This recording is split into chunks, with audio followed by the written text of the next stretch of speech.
Send it like Dukes of Hazzard. Nope, that's not Dukes of Hazzard. That is Roscoe P. Coltraneing it. You ducky-headed dip-eated dudes! Look what you're doing! Thank goodness you didn't chase him in my beautiful Colt! Well, listen, if you think you can drive any better, here, you do it! Alright, Cryptids, what is going on? It is me, Mississippi Gonzo Grunge, aka Repair Corner. Today we are looking at the Dinka Endro, which is a small Suzuki-style bike, funny enough. But it does get some of its influences from the little Honda Enduros that used to be a thing back in the 70s, which is kind of where this bike gets its little inspiration from.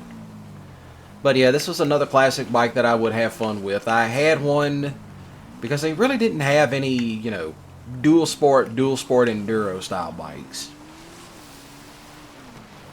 But yeah, this is also another great trail bike for what it is. You know, in terms of its climbing capability, it's on up there with the Scout and with the BF 400. But do not doubt this thing. This thing can really get up into places that you would not believe. And believe me and Slade have taken a little bike like this all up into Mount Chiliad, off into them gnarly spots. Them gnarly spots. Them spots that you think, how in the hell did y'all get up there? You'd be surprised. You'd be very surprised. But you know, in terms of suspension, you know, the suspension it's got more suspension play than the Sanchez, which, you know, that's a big plus for me. Because, you know, we all like to see suspension work. Because, you know, that's what makes the world go round. And that's a crackhead. But yeah, I bought this one over at Simeon's because it came up available, and I said, you know what, I want one again just for the hell of it. So there's always been just that. You know, these bikes were just that. They're made for fun. You're not going to win any races with them. You know, they're kind of like novelty bikes for the most part. You know, plus that it is kind of a small enduro bike, but you know, they used to make all kinds of different size bikes back in the 70s. You don't get that now. I almost like to have messed myself up, but still. And those of y'all know what I'm talking about, you know, especially if you got, you know, your Gen X dads. You know, some of y'all know exactly what I'm talking about whenever I say, you know, they used to make bikes of all sizes. Even Harley did at one point, and then they stopped. You know, strangely enough. You know, you think Evel Knievel was flying around on a big 1000cc Harley? No, he was flying around on a 750 Harley. But, you know, I do give Harley credit because they are trying to get back into the small bike market yet again. But people like to complain. It's like, but gearing and pricing and all that, and it's like, no one's telling you to buy those bikes brand new. You know, no one's forcing you to put a gun to your head. No one's sticking a gun to your head and saying, buy the bike new. That's kind of ridiculous, if you ask me. Because, you know, how do you think I got a Harley? I bought it used, secondhand. You get the other person's upgrades. But, you know, some people don't like hearing that advice, because it's like, but used and blah, blah, blah, and it's like, yeah.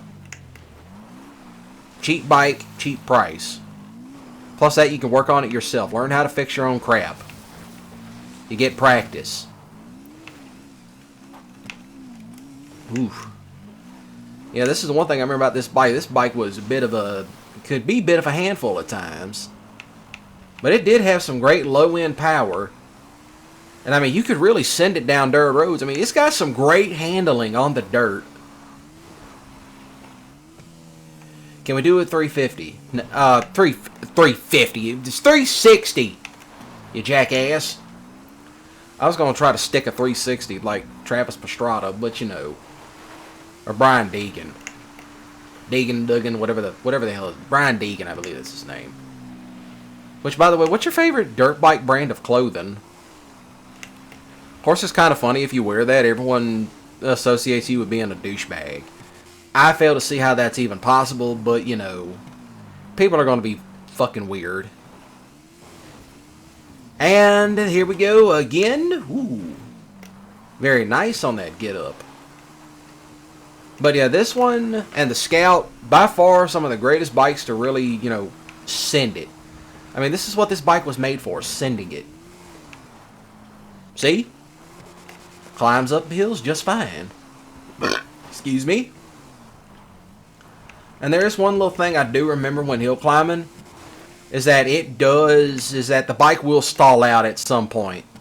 Because me and Slade did that on Mount Chiliad once, and it's like, oh, this bike's going to make it all the way to the top. Nope. That carburetor said, I need gas, you're choking me. I'm thirsting for gas. Give me the gas. And as you can see, well, I went down the mountain. Slade was laughing, and, that's what happened. I'm down the mountain yelling, what sounds like to be our brains at 3 o'clock in the morning, which is this right here. But, that's beside the point. Yeah, that part from George Carlin that somehow became popular. But that's beside the point. Now, brake-wise, it does have some fairly decent brakes. Of course, I find it funny. This bike has ABS, but it's based off an old bike from the 70s. Let that sink in. Those bikes back in the day all had drums. And even then, a lot of those drums are actually way better than the disc brakes. Especially on older applications. But yeah, we used to do, ignorant stuff like this. Just absolutely just flat out it through the woods. Nobody really does that anymore, but, times have changed. You used to hear dirt bikes out in the woods, and now you don't even hear that anymore. But I'm going to send it like Dukes of Hazzard. Nope, that's not Dukes of Hazzard. That is Roscoe P. Coltraneing it. That's just pulling a wipeout. That's just a wipeout. And that's also wiping out. What even was that? Yeah, that's how you replenish your health. Snacks. Which I try to keep as full as possible because some of these missions can be quite hectic. Yeah, that's the word. Hectic. But yeah, you can really send this bike all over the place. Pretty fun little bike. Send it all down these little creeks and crevices. Because it's just a fun bike just to throw around. I mean, that's what you get this bike for. You get it for, breaking the monotony of GTA Online. Because, yeah, we could sit here and just make money all day long just to buy stuff that we need. Or do it the cheap way and buy shark cards, which I don't encourage. Go ahead and say that. I don't encourage it. Watch out for the tractor. I don't know what he's doing. That's a dipstick. But other than that, I'll be seeing y'all around. If you want this bike, you can only get it at Simeon's. And it's fairly cheap. It's less than $50,000. So yeah, it's a fairly cheap bike. If you want it, hey, feel free to grab it. But other than that, I'll be seeing y'all around. So then, shoot the like button with a grip skiddly if you enjoyed it. Please do comment down below. What's your favorite dirt bike type clothing brand? And, what is your favorite, dirt bike rider? I have two, Travis Pastrada and Brian Deegan. Which I hope I'm pronouncing, I hope that's his first name. But other than that, I'll be seeing y'all around.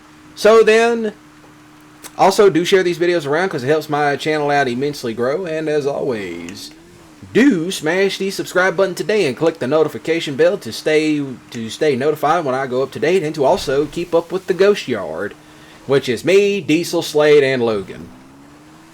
So other than that, have a great day and a ballin' weekend. Don't do anything stupid, and try not to break your necks on these things. So other than that, y'all take care.